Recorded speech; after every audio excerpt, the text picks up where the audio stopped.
Assalamualaikum warahmatullahi wabarakatuh.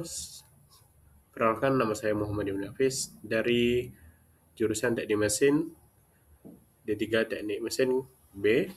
Pada kesempatan kali ini, saya akan mempresentasikan resume jurnal yang berjudulkan Rancang Bangun Alat Penyimpanan Tempe Box Tera dengan metode KFD, studi kasus UMKM pembuat tempe di kota Surabaya. Jurnal ini dituliskan oleh Andre Ridho Saputro dan Moj Fadli Zafir Matuh pada tahun 2022 dan diterbitkan di Journal of Manufacturing in Industrial Engineering of Technology Volume 1 nomor 1 halaman 1 sampai 13.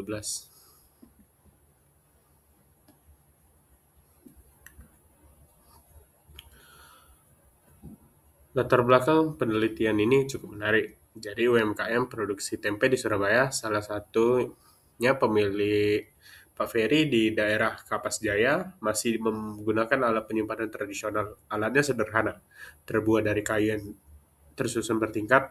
Nah, masalahnya penyimpanan sederhana ini seringkali gagal karena dua hal utama. Yang pertama suhu udara yang ekstrim dan gangguan hama, terutamanya pada tikus. Akibatnya produksi tempe tidak maksimal dan tentu saja ini berdampak pada penurunan omset UMKM tersebut. Padahal potensi produksinya lumayan besar, yaitu sekitar 700 hingga 1.500 biji tempe per hari dengan 6 orang tenaga kerja. Dari sinilah peneliti termotivasi untuk menciptakan solusi penyimpanan yang lebih baik.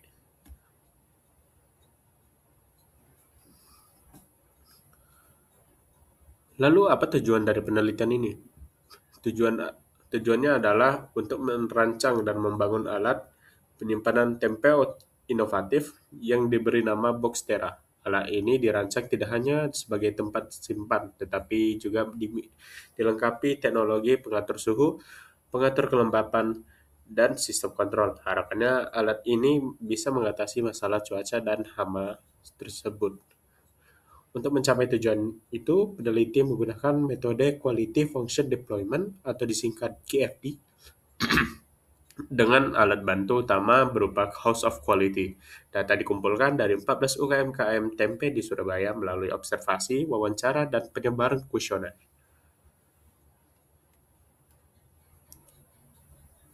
Selanjutnya, dari penyebaran kuesioner, peneliti mendapatkan 14 atribut keinginan konsumen. Namun, setelah dianalisis lebih lanjut menggunakan metode IPA atau Importance in Performance Analysis, diprioritaskan 6 atribut yang menjadi fokus pengembangan. Keenam atribut tersebut adalah ukuran produk, keunikan, desain produk, brand produk, cara pengoperasian, dan harga. Keenam inilah yang akan menjadi dasar dalam menyusun rumah kualitas atau house of quality. Untuk menentukan prioritas, peneliti memetakan atribut-atribut tadi ke dalam diagram Cartesius. Diagram ini membagi atribut ke dalam 4 kuadran. Yang menjadi perhatian utama adalah kuadran A, yaitu atribut yang dianggap penting oleh konsumen, tetapi kenyataannya kepuasannya masih rendah. Di sini ada 3 hal atribut: keunikan, cara pengoperasian, dan desain produk. Kemudian kuadran C, yaitu atribut yang kinerjanya masih kurang, meskipun dianggap kurang penting, yaitu ukuran produk, brand, dan harga. Atribut-atribut inilah yang akan diolah lebih lanjut ke dalam metode QFD. Ini adalah inti dari metode QFD, yaitu House of Quality. Gambar ini mungkin terlihat rumit, tapi mari saya sederhanakan. Di sisi kiri kita bisa melihat 6 atribut prioritas tadi. Di atas kita melihat respon teknis atau jawaban dari tim teknis untuk memenuhi atribut tersebut. Misalnya untuk memenuhi keinginan desain produk, respon teknisnya adalah perancangan desain untuk memenuhi keinginan harga. Respon teknisnya adalah memanfaatkan bahan baku yang sesuai. Di bagian tengah ada matriks hubungan yang menunjukkan seberapa kuat kaitan antara atribut dan respon teknis. Semakin besar skornya, semakin kuat hubungannya. Di bagian atap, ada korelasi teknis yang menunjukkan hubungan antar respon teknis itu sendiri. Setelah dihitung, prioritas respon teknis tertinggi ada pada memikirkan kreativitas dan memanfaatkan bahan baku yang sesuai. Berdasarkan analisis KFD tadi, akhirnya terciptalah desain produk yang diberi nama Boxtera. Inilah visualisasinya. Boxtera memiliki spesifikasi sebagai berikut. Memiliki ukuran 100 kali 80 kali 50 cm, materialnya yang terbuat dari paduan kayu jati, baja ringan dan kaca transparan. Yang paling penting, alat ini dilengkapi dengan teknologi pengatur suhu, pengatur kelembapan, dan juga sistem controlling. Jadi suhu di dalam alat bisa disesuaikan dengan kebutuhan fermentasi tempe, sehingga kualitas tempe lebih terjaga dan lebih aman.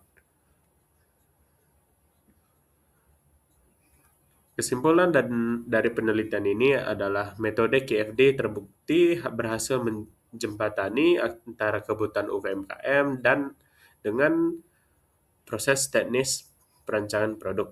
Hasilnya adalah produk Boxtera yang dirancang khusus untuk menjawab permasalahan penyimpanan tempe di Surabaya.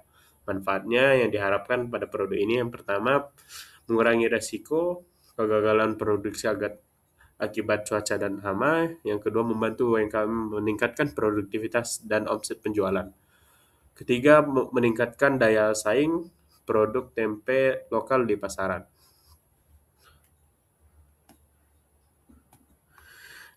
Sekian presentasi saya. Sebagai penutup, saya kutipkan daftar pustaka utama dari jurnal ini, yaitu Saputro dan Maftuh tahun 2022.